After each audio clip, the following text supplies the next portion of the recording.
أقامه يوم القيامة للمشركين الملبسين الخائن الهادين شفيعا. وصلى الله تعالى وسلم وبارك عليه وعلى كل من هو محبوب ومرغوب لديه صلاة تبقى وتدوم بدوام من بالحج القيوم. وأشهد أن لا إله إلا الله وحده لا شريك له، وأشهد أن سيدنا مولانا محمدا عبده ورسوله. أعوذ بالله من الشيطان الرجيم. بسم الله الرحمن الرحيم. قل هو الله أحد الله الصمد لم يلد ولم يولد ولم يكن له كفوا أحد. صدق الله مولانا العظيم وصدق رسوله النبي الأمين المكين المعين الكريم. ونحن على ذلك لمن الشاهدين والشاكرين والآمنين والحمد لله رب العالمين. حضرات عقیدت و محبت کے ساتھ اپنے اور ساری کائنات کے مرکز عقیدت گنبد خضرا کی چھاؤں میں آرام فرمانے والے آقا حضور تاجدار مدینہ صلی اللہ تعالی علیہ وسلم جن کے عشق و مستی میں جھوم کر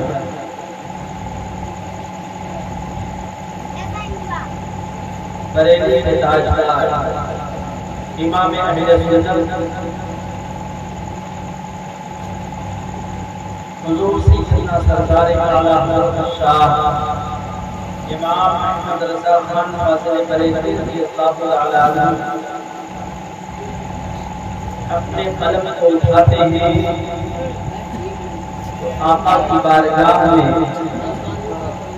معرض گزار ہوتے ہیں. یا رسول اللہ کعبے کی قدر کجا تم پہ کرو درود. کعبے کی قدر کجا تم پہ کرو درود. طیبہ کی شمس الضحا تم پہ کرو درود. اور حضور سیدنا سرکار اعلی حضرت رضی اللہ تعالی عنہ محبت رسول میں سرشار ہو کر قلم اٹھاتے ہیں، عرض کرتے ہیں یا رسول اللہ آنکھ عطا کیجئے اس میں زیرہ کیجئے. آنکھ عطا کیجئے اس میں زیرہ کیجئے. جلوہ قریب آ گیا تم پہ کرو درود. آئیے اللہ کے محبوب حضور سرور کائنات صلی اللہ علیہ وسلم کی مقدس ترین بارگاہ اپنی غلامی کا ثبوت دیں اور محبت کے ساتھ اپنے آقا کی بارگاہ میں نذرانہ درود پاک پیش کریں. اللہم صلی علی سیدنا مولانا محمد وعلی آل سیدنا مولانا محمد.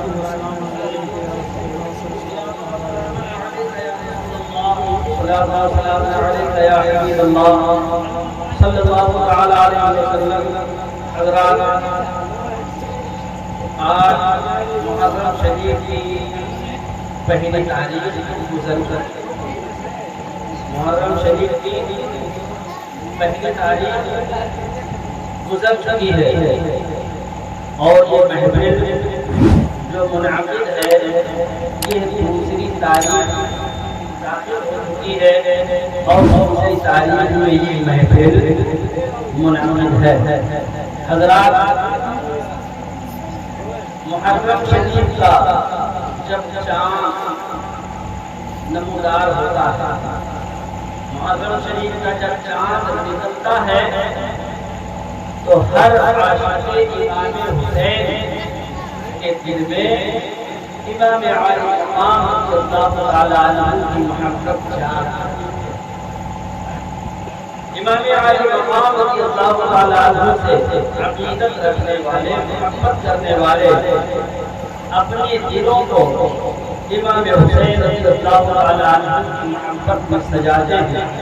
حضرات ہر عاشق حسین کا دل منور ہو جاتا ہے جب محرم کی تاریخ محرم کے مہینے کا چاند نمودار ہوتا ہے۔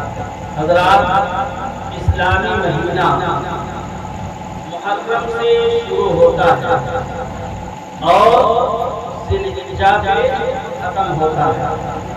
اسلامی مہینہ محرم سے شروع ہو کر ذی الحجہ پہ ختم ہوتا ہے اور اسی مہینے سال میں اسی مہینے میں 12 مہینوں کے بیچ میں ایک مہینہ جسے رمضان المبارک کہا جاتا ہے وہ بھی ہمارے اور آپ کی نظروں سے گزرتا ہے۔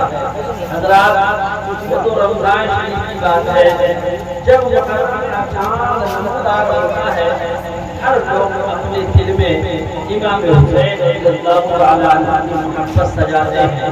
کچھ لوگ ایسے ہیں کہ جو محبت حسین میں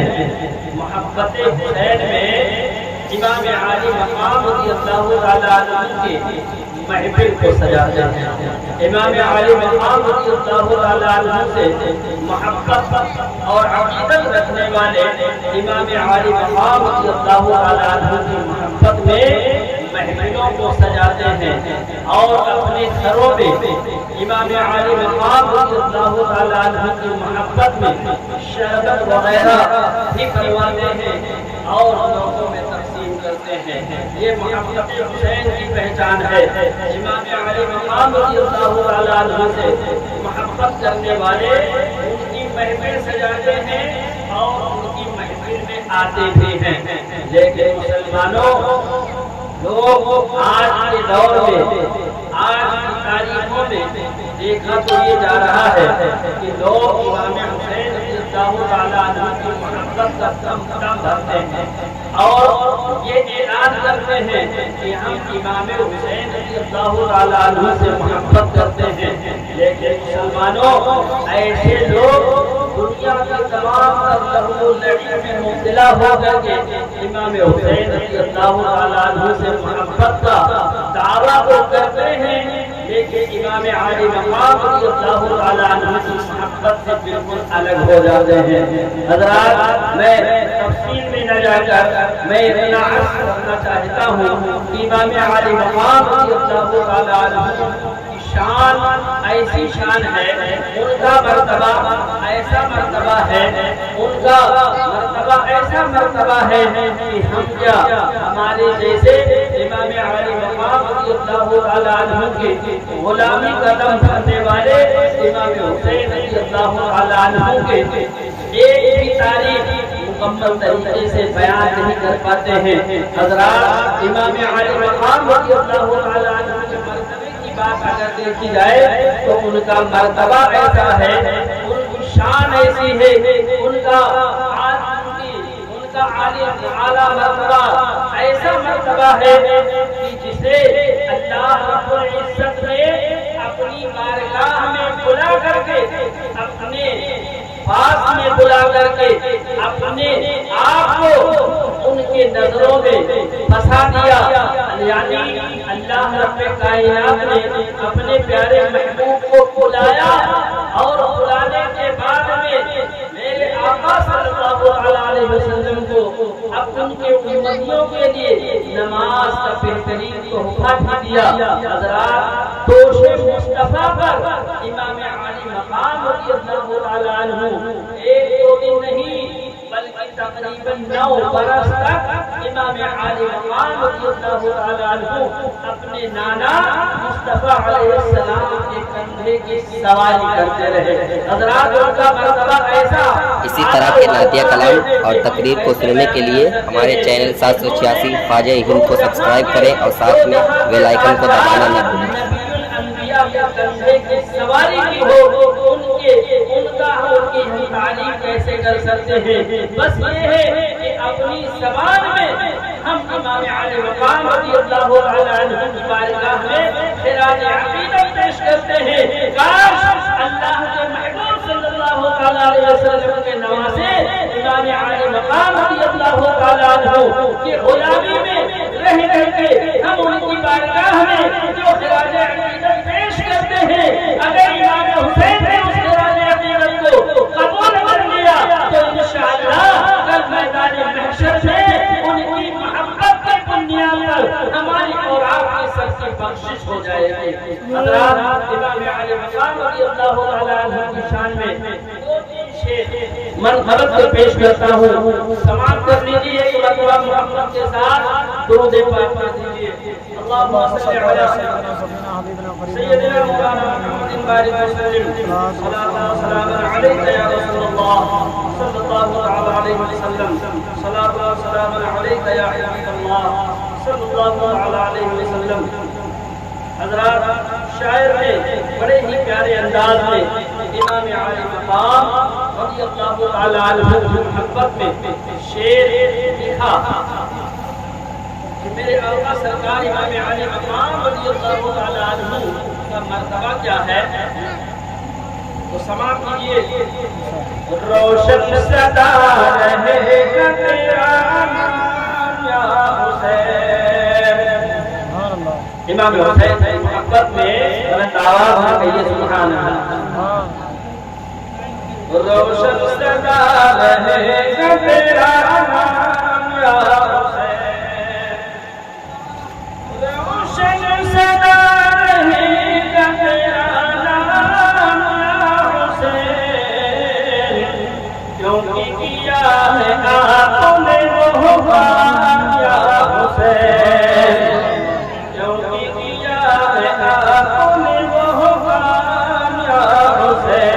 روشن صدا رہے گا تیرا نام یا حسین. امام علی مقام رضی اللہ تعالی عنہ کا نام جس طرح سے آج کے 1400 برس پہلے روشن تھا، ویسے آج بھی روشن ہے اور انشاءاللہ قیامت تک نام روشن ہی رہے گا. حضرات، شاعر نے معنی کشی کی ہے کہ مٹی میں مل گئے سبھی کتے یزید کے. سبحان اللہ سبحان اللہ. مٹی میں مل گئے سبھی کتے یزید کے. مٹی میں مل گئے سبھی کتے یزید کے. زندہ ہے آپ کا اسلام یا حسین. زندہ ہے آپ کا اسلام یا حسین. روشن صدا رہے گا تیرا نام یا حسین. خلد بری پہ قبضہ و شاہی ہے آپ کی. خلد بری پہ قبضہ و شاہی ہے آپ کی. خلد بری پہ قبضہ و شاہی ہے آپ کی. خلد بری پہ قبضہ و شاہی ہے آپ کی. ذلت ہوئی یزید کا انجام یا حسین. ذلت ہوئی یزید کا انجام یا حسین.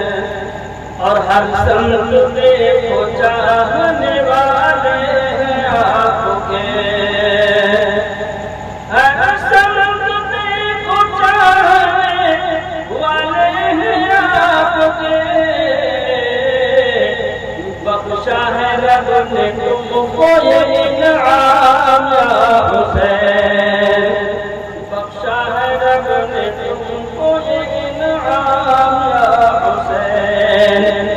روشن صدا رہے گا تیرا نام یا حسین. جب تک ہے جان جسم میں موجود ہمارے. جان جسم میں موجود ہمارے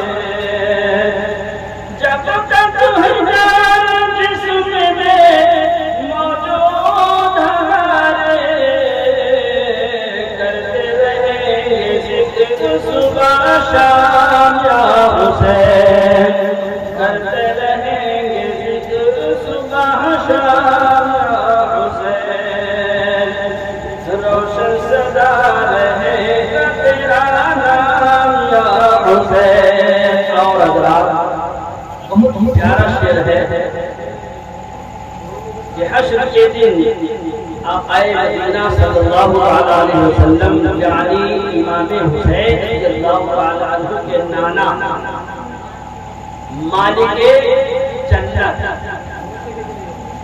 حشر میں امام عالی مقام رضی اللہ عنہ کے نانا کی حکومت اور حکومت ایسی کہ سجدے میں سر رکھیں گے اور جب اپنے سر کو سجدے میں رکھ کر ربی حبلی امتی کہہ کر پکاریں گے رب کائنات ارشاد فرمائے گا اے محبوب آپ اپنے سر کو سجدے سے اٹھائیے آپ کی باتیں قبول کی جائیں گی آپ کی باتوں کو تسلیم کیا جائے گا جو آپ فرمائیں گے وہی ہوگا. میرے آقا صلی اللہ علیہ وسلم مالک جنت میرے آقا صلی اللہ علیہ وسلم حشر کے میدان میں کبھی اپنے امتیوں کے اعمال جہاں تولے جا رہے ہوں گے وہاں پر میرے آقا کھڑے نظر آئیں گے. جہاں کبھی حوض کوثر پر جہاں امتیوں کو جام کوثر پلایا جائے گا میرے آقا وہاں اپنے امتیوں کی فریاد رسی کر رہے ہوں گے. اور